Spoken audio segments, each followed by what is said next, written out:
രഹസ്യം അധ്യായം 5. നാം ശരിയായ പാതയിലൂടെയാണോ നീങ്ങുന്നത്? നമ്മുടെ യാത്രാപദ്ധതി ശരിയായതു തന്നെയാണോ എന്നറിയാനുള്ള സൂചകങ്ങളാണ് നമ്മുടെ വികാരങ്ങൾ.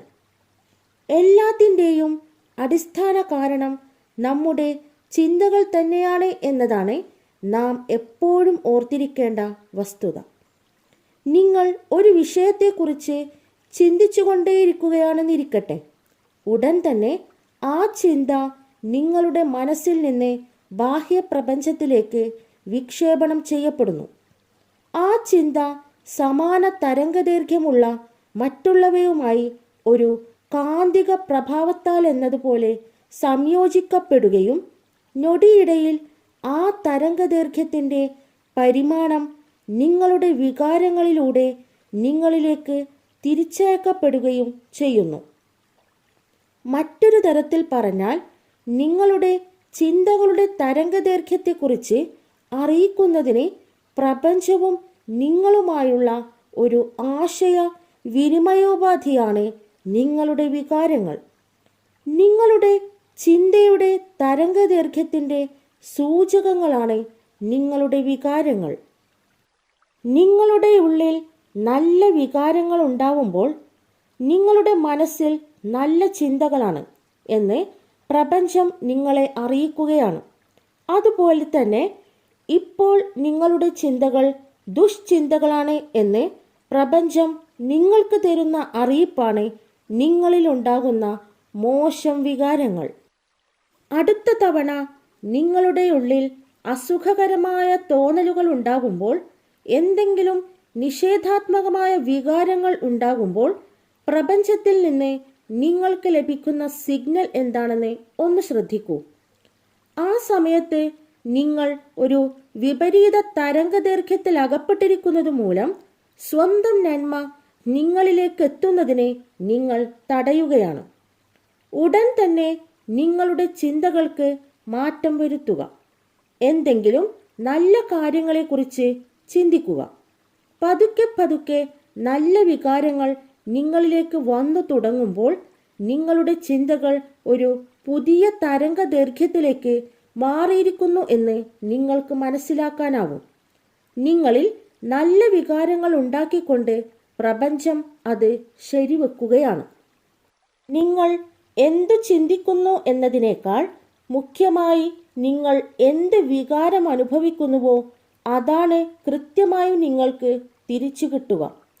അതുകൊണ്ടാണ് ചിലർ കാലത്തെ കിടക്കയിൽ നിന്ന് എഴുന്നേൽക്കുമ്പോൾ കാൽവിരൽ ഒന്ന് മടങ്ങിയാൽ പോലും വല്ലാത്ത പ്രശ്നത്തിലാവുന്നത്. അവർക്ക് അന്നത്തെ ദിവസം മുഴുവൻ കുഴപ്പമാണ്. അവരുടെ വികാരസ്തോഭങ്ങളിൽ ചെറിയൊരു മാറ്റം വരുന്നത് പോലും അവരുടെ ദിവസത്തെ ആകെയും ജീവിതത്തെ തന്നെയും മാറ്റിമറിക്കുന്നതിൻ്റെ കാരണം എന്തെന്ന് അവർക്കറിയില്ല. നിങ്ങൾ നല്ല നിലയിൽ ദിവസം ആരംഭിക്കുകയാണെങ്കിൽ എന്തെങ്കിലും ചെറിയ കാര്യം നിങ്ങളുടെ മാനസികാവസ്ഥയെ കേടുവരുത്താതിരിക്കാൻ ശ്രദ്ധിച്ചാൽ നിങ്ങൾ ദിവസം മുഴുവൻ ആ നല്ല മാനസികാവസ്ഥയിൽ ആയിരിക്കും. ഒന്നിനു പിറകെ മറ്റൊന്നായി കാര്യങ്ങൾ ഓരോന്നായി കുഴപ്പത്തിലാകുന്ന സന്ദർഭങ്ങളിലൂടെയും ദിവസങ്ങളിലൂടെയും നാം ഒക്കെ കടന്നുപോയിട്ടുണ്ടാവും. ഈ സംഭവ പരമ്പരകളുടെ തുടക്കം ബോധപൂർവമോ അല്ലാതെയുള്ള നിങ്ങളുടെ ഏതെങ്കിലും ഒരു ചിന്തയിൽ നിന്നായിരിക്കും. ആ ഒരു മോശം ചിന്ത കൂടുതൽ മോശം ചിന്തകളെ നിങ്ങളിലേക്ക് ആകർഷിക്കുന്നു. നിങ്ങളുടെ ചിന്തകൾ ആ തരംഗദൈർഘ്യത്തിൽ അകപ്പെട്ടു പോകുകയും തൽഫലമായി എന്തോ ഒരു കാര്യം കുഴപ്പത്തിലാകുകയുമാണ് ഉണ്ടായത്. ആ ഒരു കാര്യം കുഴപ്പത്തിലായതിനോട് നിങ്ങൾ പ്രതികരിക്കുകയും അങ്ങനെ കൂടുതൽ കാര്യങ്ങളെ കുഴപ്പത്തിലേക്ക് നിങ്ങൾ ആകർഷിക്കുകയും ആയിരുന്നു. ഇത്തരം പ്രതികരണങ്ങൾ അതേ തരത്തിലുള്ള കൂടുതൽ എണ്ണത്തെ ആകർഷിക്കും. ബോധപൂർവം നിങ്ങളുടെ ചിന്തകളിൽ മാറ്റം വരുത്തിക്കൊണ്ട് സ്വയം ആ തരംഗദൈർഘ്യത്തിൽ നിന്ന് അകന്നു മാറിയില്ലെങ്കിൽ ഇത്തരം പ്രതികരണ പരമ്പര തുടർന്നുകൊണ്ടേയിരിക്കും. നിങ്ങൾ ആഗ്രഹിക്കുന്ന കാര്യങ്ങളിലേക്ക് നിങ്ങളുടെ ചിന്തയുടെ ദിശ മാറ്റുക. നിങ്ങൾക്കുണ്ടാകുന്ന വികാരങ്ങളിൽ നിന്ന് നിങ്ങളുടെ തരംഗദൈർഘ്യം മാറിയത് മനസ്സിലാക്കാം. അപ്പോൾ ആകർഷണ നിയമം പുതിയ തരംഗദൈർഘ്യത്തെ സ്വീകരിച്ച് നിങ്ങളുടെ ജീവിതത്തിൻ്റെ പുതിയ ചിത്രങ്ങൾ നിങ്ങൾക്കയച്ചു തരും. ഇവിടെ നിങ്ങൾക്ക് ചിന്തകളെ കടിഞ്ഞാണിട്ട് അവയെ ഫലപ്രദമായി ഉപയോഗപ്പെടുത്തി നിങ്ങളുടെ ആഗ്രഹങ്ങൾക്ക് അതിശക്തമായ ചാർജ് ചെയ്ത പോലെ കുതിപ്പ് നൽകാം. നിങ്ങളുടെ ആഗ്രഹങ്ങൾക്ക് വൈകാരിക ഭാവം പകർന്നു കൊടുത്തുകൊണ്ട് കൂടുതൽ ശക്തമായ തരംഗങ്ങൾ സംപ്രേഷണം ചെയ്യാനായി നിങ്ങളുടെ വികാരങ്ങളെ ഗുണപരമായി ഉപയോഗപ്പെടുത്താം. നിങ്ങൾക്ക് നല്ല ആരോഗ്യമുണ്ടെന്ന് മനസ്സിൽ തോന്നിത്തുടങ്ങണം. നിങ്ങൾക്ക് സമ്പൽ സമൃദ്ധിയുണ്ടെന്ന് തോന്നിത്തുടങ്ങണം. നിങ്ങൾക്ക് അളവറ്റ സ്നേഹം ലഭിക്കുന്നതായി തോന്നിത്തുടങ്ങണം. യഥാർത്ഥത്തിൽ ഇതൊന്നും ഇല്ലെങ്കിലും അപ്പോൾ എന്താണ് സംഭവിക്കുക? പ്രപഞ്ചം നിങ്ങളുടെ ആ രാഗലയത്തോട് സദൃശപ്പെടും. പ്രപഞ്ചം നിങ്ങളുടെ ഉള്ളിലെ വികാരങ്ങളോട് സദൃശപ്പെടുകയും അവയെ സാക്ഷാത്കരിക്കുകയും ചെയ്യും. ഇപ്പോൾ നിങ്ങളുടെ ഉള്ളിലുള്ള വികാരാനുഭവം എന്താണ്? ഒരു നിമിഷം അതിനെക്കുറിച്ച് ചിന്തിക്കുക. നിങ്ങൾക്ക് തൃപ്തിയുള്ള തരത്തിലല്ല അതെങ്കിൽ നിങ്ങളുടെ ഉള്ളിലുള്ള വികാരങ്ങളിൽ മനസ്സ് കേന്ദ്രീകരിച്ച് ബോധപൂർവം അവയെ ഉയർത്തുക. നിങ്ങളുടെ വികാരാനുഭവത്തെ ഉയർത്തണമെന്ന ഉദ്ദേശത്തോടെ അതിൽ തീവ്രമായി മനസ്സ് കേന്ദ്രീകരിച്ചാൽ വളരെ ശക്തമായി അവയെ ഉത്കൃഷ്ടമാക്കാൻ കഴിയും. പുഞ്ചിരിയോടെ ഒരു നിമിഷം കണ്ണടച്ച് ശ്രദ്ധ തിരിക്കുന്ന മറ്റു കാര്യങ്ങളെ ഒഴിവാക്കി നിങ്ങളുടെ ഉള്ളിലെ വികാരാനുഭവത്തിൽ മാത്രം മനസ്സ് കേന്ദ്രീകരിക്കുകയാണ് അതിനുള്ള ഒരു നല്ല മാർഗം. ചിന്തകളും വികാരങ്ങളുമാണ് ജീവിതത്തെ രൂപപ്പെടുത്തുന്നത്. ഉറപ്പിച്ചു പറയാം, അതെപ്പോഴും അങ്ങനെ തന്നെയായിരിക്കും.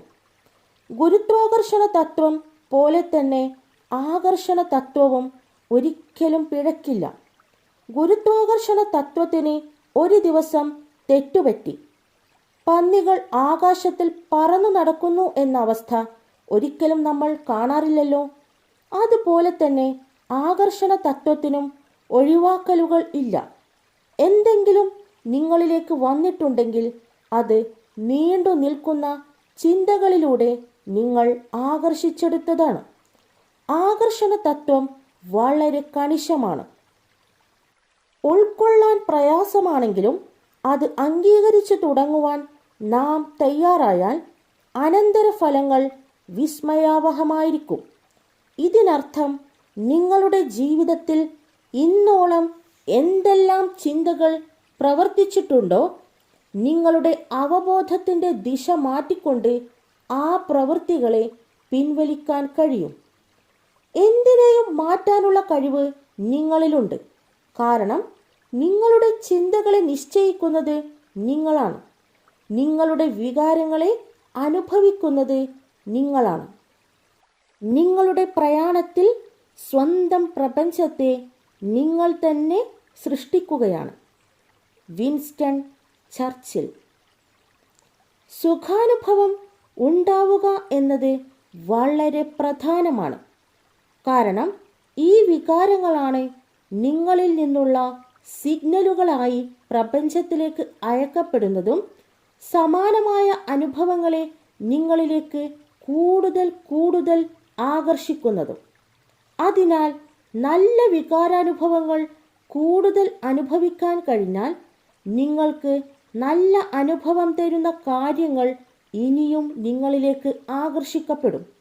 അങ്ങനെ നിങ്ങൾക്ക് കൂടുതൽ ഉത്കൃഷ്ടതയിലേക്ക് ഉയരാൻ കഴിയും. നിങ്ങൾക്ക് വിഷാദമാണ് അനുഭവപ്പെടുന്നതെങ്കിൽ നിങ്ങൾ ഓർക്കേണ്ടത് ഞൊടിയിടയിൽ നിങ്ങൾക്ക് വേണമെങ്കിൽ അത് മാറ്റാൻ കഴിയും എന്നതാണ്. ഒരു നല്ല ഗാനം കേൾക്കുക, അല്ലെങ്കിൽ പാടുക. നിങ്ങളുടെ മാനസികാവസ്ഥ മാറ്റുവാൻ അതിന് കഴിയും. അല്ലെങ്കിൽ മനോഹരമായ എന്തിനെയെങ്കിലും കുറിച്ച് ചിന്തിക്കുക. ഒരു കൊച്ചു കുഞ്ഞിനെക്കുറിച്ച്, അല്ലെങ്കിൽ നിങ്ങൾ ശരിക്കും സ്നേഹിക്കുന്ന എന്തിനെയെങ്കിലും കുറിച്ച്. ആ ചിന്ത കുറച്ചു നേരം മനസ്സിൽ തങ്ങി നിൽക്കട്ടെ. ആ ചിന്തയൊഴികെ മറ്റെല്ലാറ്റിനെയും തടഞ്ഞു നിർത്തുക. ഞാൻ ഉറപ്പു തരുന്നു, നിങ്ങൾക്ക് സുഖകരമായ വികാരം തീർച്ചയായും അനുഭവപ്പെടും. നിമിഷ നേരം കൊണ്ട് നിങ്ങളുടെ വികാരാനുഭവങ്ങളെ മാറ്റിയെടുക്കാനുള്ള ഇത്തരം ഉപാധികളുടെ ഒരു പട്ടിക തയ്യാറാക്കുക. അവ മനോഹരമായ ഓർമ്മകളാവാം, ഭാവിയുടെ സങ്കല്പങ്ങളാവാം, രസകരമായ മുഹൂർത്തങ്ങളാവാം, അല്ലെങ്കിൽ സംഗീതമോ പ്രകൃതിയോ നിങ്ങൾ ഇഷ്ടപ്പെടുന്ന വ്യക്തിയോ ആവാം. നിങ്ങൾക്ക് എപ്പോഴെങ്കിലും കോപമോ അസ്വസ്ഥതയോ വിഷാദമോ തോന്നിയാൽ ഈ പട്ടികയെടുത്ത് അവയിലേതെങ്കിലും ഒന്നിൽ മനസ്സു കേന്ദ്രീകരിക്കുക. ഓരോ സമയത്തെ ഓരോന്നായിരിക്കും ഫലപ്രദമാവുക. ഒരെണ്ണം ശരിയായില്ലെങ്കിൽ മറ്റൊന്നെടുക്കുക. നിങ്ങളുടെ തരംഗദൈർഘ്യം മാറ്റാനും ചിന്തകളുടെ ദിശ മാറ്റാനും വേണ്ടി ഏതിൽ ശ്രദ്ധ കേന്ദ്രീകരിക്കണമെന്ന് തീരുമാനിക്കാൻ ഏതാനും നിമിഷം മതി.